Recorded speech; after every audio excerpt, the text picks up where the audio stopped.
बीच सेतु रूप। इन सभी देवताओं ने अपने अपने कार्य में निष्णात होकर शरीर को चालनशील, अनुभूति योग्य और कर्मशील बनाया। सबको अपने कार्य पर अत्यंत गर्व था, क्योंकि प्रत्येक को लगता था कि वही इस शरीर को चला रहा है। दिन बीतते गए, युग बीते, यह दिव्य यंत्र बिना रुकावट के चलता रहा। पर एक दिन उस दिव्यता में एक सूक्ष्म विष बीज की भांति उत्पन्न हो गया, अहंकार। देवता जो सेवा में रत थे, वे अपने ही कार्य पर मुग्ध हो उठे। वाक ने कहा, यदि मैं न बोलूं तो यह मनुष्य कौन सी भावना प्रकट करेगा? बिना वाणी तो उसकी बुद्धि मूक हो जाएगी। चक्षु ने कहा, मैं ही हूं जो रूपों का ज्ञान देता हूं, मेरे बिना तो यह संसार अंधकार है। श्रवण ने अपनी महत्ता जताई, मेरे बिना तो यह न वेद सुनेगा, न भजन, न शब्द। मैं न रहूं तो ज्ञान कैसे प्राप्त होगा? मनस ने गर्व से कहा, मैं ही हूं जो निर्णय करता हूं, मेरी सत्ता ही इसका चिंतन है, मनन है। इन सब चर्चाओं के बीच एकमात्र प्राण ही मौन रहा। वह न कुछ बोला, न कोई दावा किया, परंतु वह सुन रहा था, देख रहा था। वह जानता था कि इन सब का कार्य केवल तभी संभव है जब वह स्वयं उपस्थित हो। यदि वह न हो तो ये देवता केवल शुष्क तंत्र बनकर रह जाएंगे।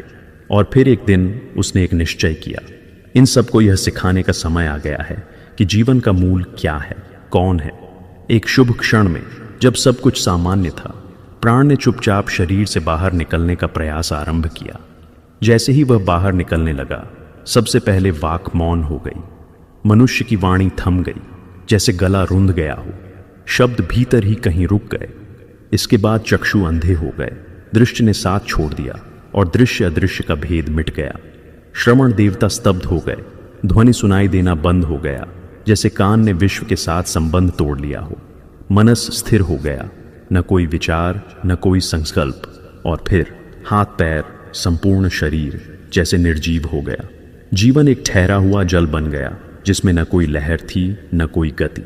देवता घबरा गए, उन्हें अपनी स्थिति का आभास हुआ। वे समझ गए कि उनकी चेतना, उनका कार्य, सब कुछ प्राण पर आधारित है। वे जितने भी शक्तिशाली प्रतीत हों, परंतु प्राण के बिना वे कुछ नहीं। वाणी में शब्द नहीं थे, दृष्टि में रूप नहीं थे, श्रवण में ध्वनि नहीं थी, मन में विचार नहीं थे। यह एहसास उनके भीतर एक भय और नम्रता लेकर आया। अहंकार गल गया।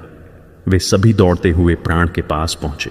उनके मुख पर पश्चाताप था, हृदय में विनय था। वाणी ने प्रार्थना की, हे प्राणदेव, मेरे भीतर लाखों शब्द हों, परंतु आपके बिना वे निष्प्राण हैं। कृपा करके लौट आइए। चक्षु ने विनती की,